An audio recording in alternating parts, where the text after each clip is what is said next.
Alhamdulillahi Rabbil Alamin Alladhi anzala as-sakinata fi qulubil mu'minin liyazdadu imanan ma'a imanihim. Ashhadu an la ilaha illallah wahdahu la syarika lah wa ashhadu anna Muhammadan abduhu wa rasuluh la nabiyya ba'dah.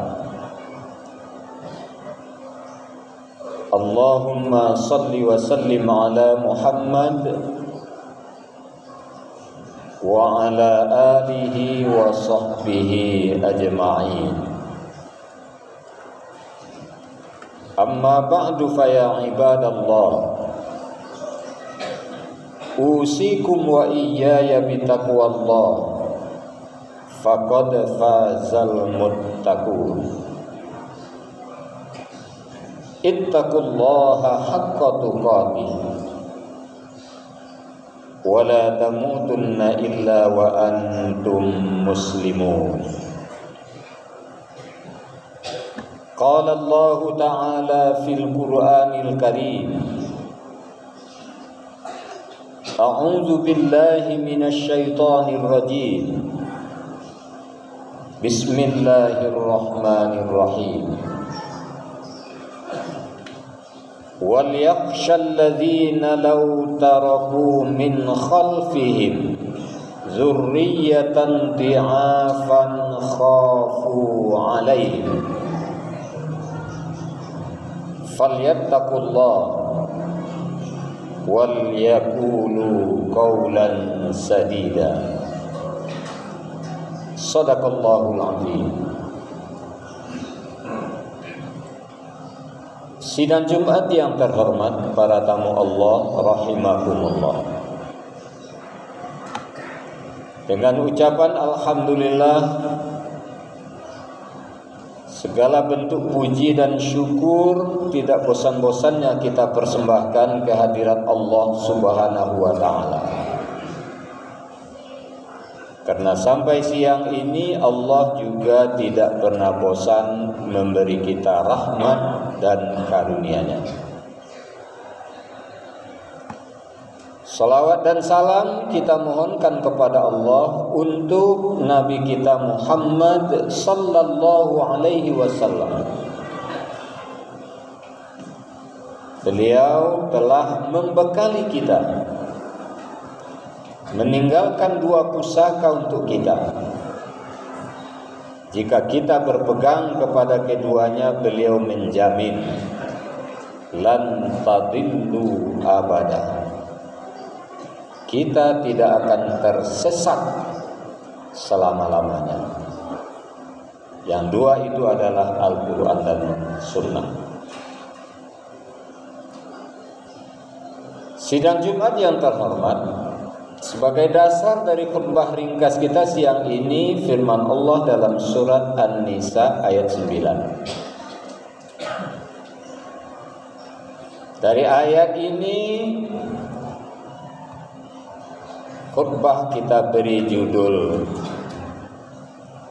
bibit. Kata Allah, wal yakhshal ladzina law taraku min khalfihim dzurriyyatan dhi'afan khafu 'alaihim. Hendaklah kalian takut sekiranya meninggalkan di belakang kalian anak cucu yang lemah, yang dikhawatirkan kesejahteraan dan keselamatan mereka dunia akhirat. Falyattaqullah, maka bertakwalah kepada Allah, wal yaqulu qawlan sadida, dan ucapkanlah kata-kata yang baik.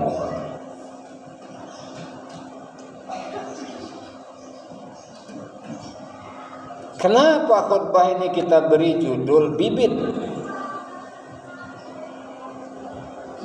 Karena sekarang untuk meningkatkan kehidupan duniawi, bibit unggul disiapkan oleh manusia.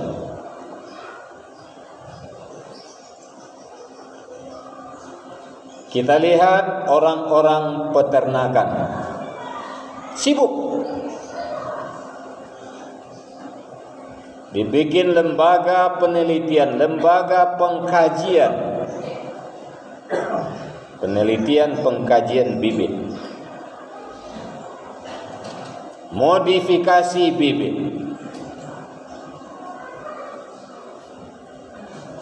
sehingga sapi punya bibit unggul. Sekarang ada namanya semental.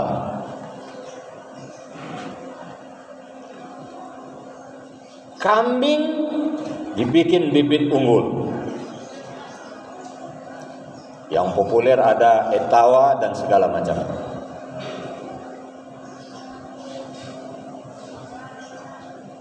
Ayam diciptakan bibit unggul. Hasilnya memang sangat luar biasa.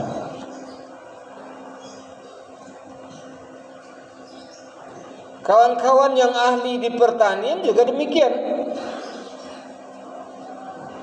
Ada balai penelitian tanaman pangan, tanaman buah, hortikultura segala macam. Untuk apa? Menyiapkan bibit. Diteliti kemudian disiapkan. Bibit durian, bibit mangga, bibit naga, bibit jambu. Luar biasa. Tapi sekali lagi,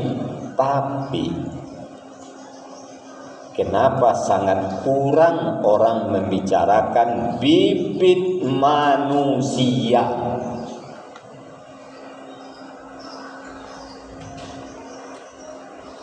Kenapa kalau manusia asal bibit saja?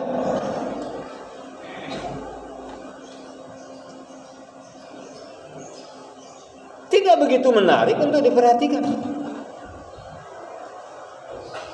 Sampai masa nikah, yang penting punya anak diajar masuk sekolah, selesai.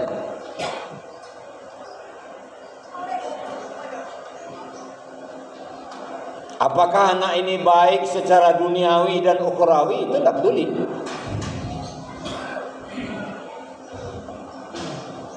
Ukuran yang sering diambil untuk manusia sama juga dengan yang lain tadi, sama dengan binatang ternak, sama dengan tumbuh-tumbuhan. Ukuran apa? Ukuran keberhasilan duniawi.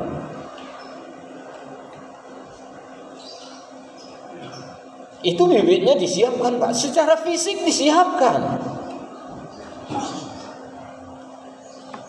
Ibu hamil, apapun susu terbaik untuk ibu hamil dibilang orang mahal sedikit pun tidak apa-apa, Pak. Dibeli. Lahir anak, apa susu terhebat, nutrisi hebat untuk anak, dibeli, disiapkan. Gak pernah ragu orang mengeluarkan uang.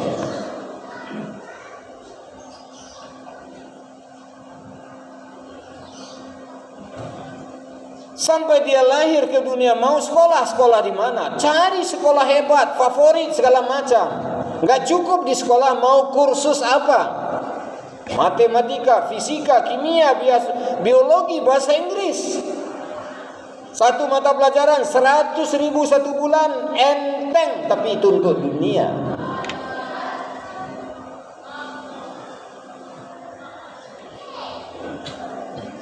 Untuk akhirat.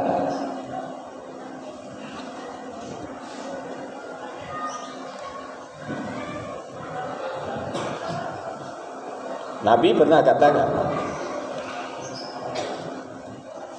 nikahilah wanita itu yang kaya,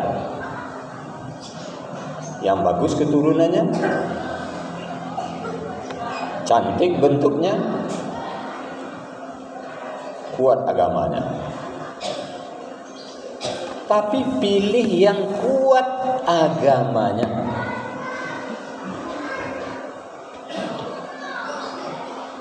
Ini jarang dipilih, Pak. Yang kuat agamanya ini jarang dipilih.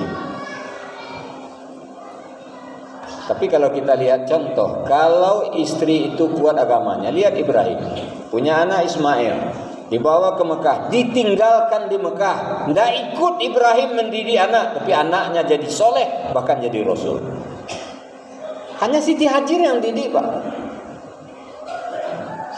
Karena agama Siti Hajar itu luar biasa.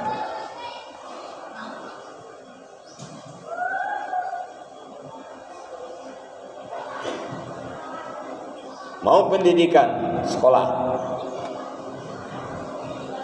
Kalau tadi untuk biaya pendidikan luar biasa, sekarang aja kemana saja mahal pun, pesantren aja 18 juta, 20 juta dibayar orang sekarang, Pak. Begitu juga kuliah, mana perguruan tinggi hebat.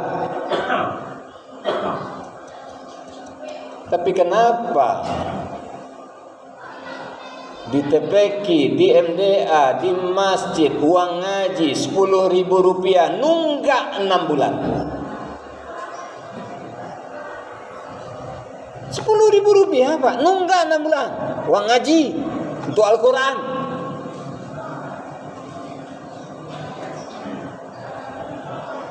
Karena pikiran manusia hanya dunia, ukurannya dunia.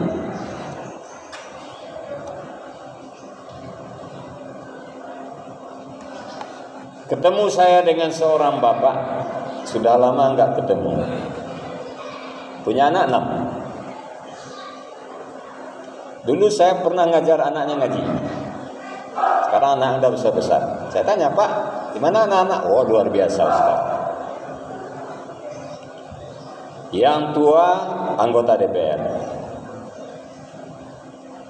Nomor 2 pengusaha sukses di Surabaya. Nomor 3 kerja di bank di Medan. Nomor 4 pejabat di kantor gubernur. Nomor 5 guru hebat. Yang agak susah, Ustaz, yang satu ini kerjanya hanya azan-azan saja di masjid.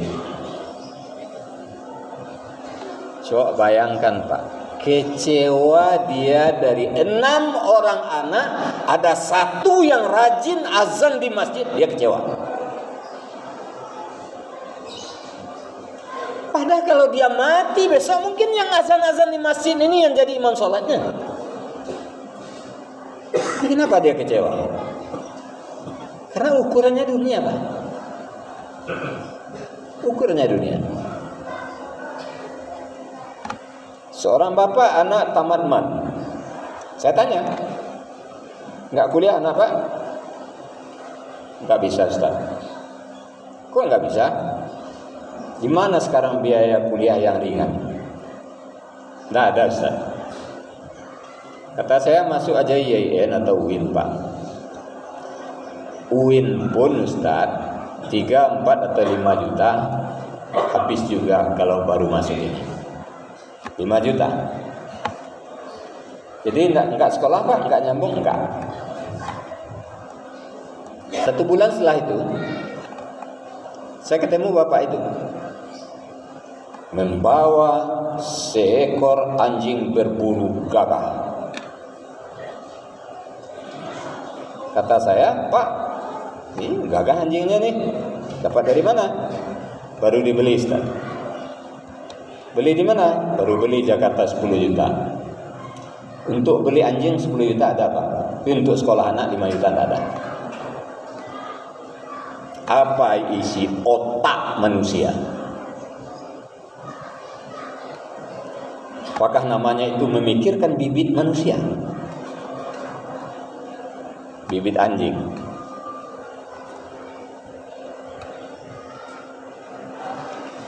Kalau kita lihat data sejarah, kenapa Ibrahim begitu sukses? 2 anak, dua-duanya jadi rasul, bukan hanya sekadar soleh.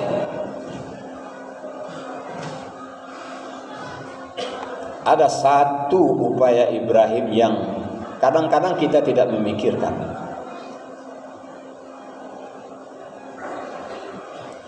langkah awal Ibrahim mendidik anak. Beliau berusaha semenjak balik, tidak ada yang masuk ke dalam tubuhnya selain dari yang halalan thayyiban.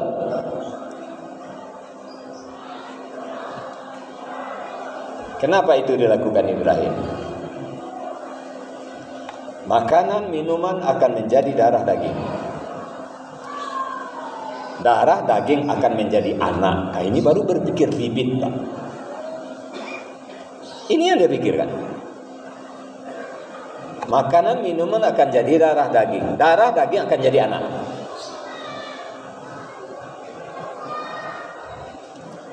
Beliau pastikan bahwa yang masuk ke dalam tubuhnya itu tidak ada yang haram.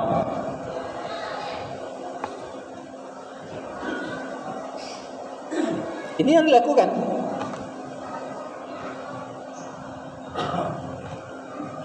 Kita lihat lagi sejarah Abu Bakar Siddiq. Abu Bakar Siddiq pernah ditraktir makan temannya. Sebelum makan lupa bertanya, dia dapat uang dari mana? Selesai makan baru ditanya. Biasanya kamu kan nggak pernah bawa saya makan. Kok kali ini kamu bawa saya makan? Kamu dapat uang di mana? Kata temannya, saya kan baru masuk Islam. Lalu gimana? Ya dulu kan saya tukang sihir, ahli tenung, nerima upah sihir. Dulu itu sebelum masuk Islam ada upah sihir ini yang belum dibayar orang. Kemarin dia antar, makanya saya bawa kamu makan. Abu Bakar tidak mencuri, Pak. Tidak maling, tidak riba, tidak makan uang sogok, tidak korupsi, manipulasi, gratifikasi, tidak. Tapi apa yang dilakukan oleh Abu Bakar Siddiq? Dia korek mulutnya sampai muntah-muntah. Selagi bisa muntah, dia korek terus. Temannya tadi heran, kok kamu begitu? Kamu kan nggak berdosa, yang berdosa saya. Kamu kan nggak tahu, saya yang tahu. Apa jawab Abu Bakar Siddiq? Saya tahu saya tidak berdosa. Tapi ada yang lebih saya takutkan selain dari dosa. Kalau dosa, nanti malam istighfar selesai. Tahajud istighfar selesai. Tapi ada yang lebih dari itu saya takutkan. Apa? Kalau tidak saya keluarkan segera. Kalau dia terburu menjadi darah daging. Lebih menakutkan lagi kalau nanti dia menjadi anak uang upah sihir.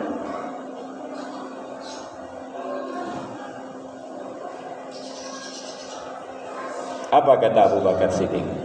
Untuk Anda ketahui, betapapun canggihnya teknologi nanti di akhir zaman,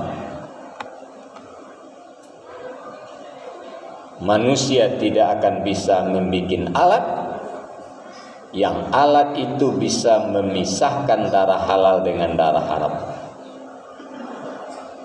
Tidak akan mungkin sampai kiamat. Nyatanya memang, kalau darah kita sekedar kotor, di rumah sakit bisa cuci darah, ada alatnya.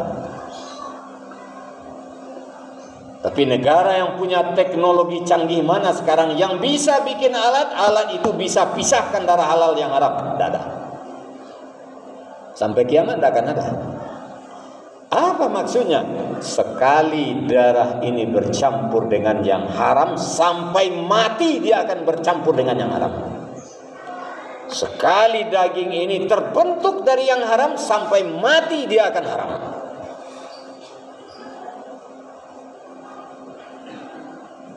Jadi Abu Bakar tidak ingin bibit yang akan menjadi anak keturunannya tercipta dari yang haram. Tidak habis pikir kenapa orang sekarang tidak begitu memikirkan ini. Hanya saat anak sudah besar, dia nakal, dia durhaka, dia macam-macam, pusing. Padahal ini penentu. Bibit ini yang kena. Yang lain gampang. Makanya sidang Jumat yang terhormat, mari kita berpikir semuanya harus dengan bibit unggul, tapi jangan hanya untuk bibit-bibit kesejahteraan ekonomi kehidupan duniawi semata, tapi bibit anak cucu kita harus kita siapkan agar mereka menjadi anak yang soleh, solehah, membahagiakan kita baik di dunia kini apalagi di akhirat nanti.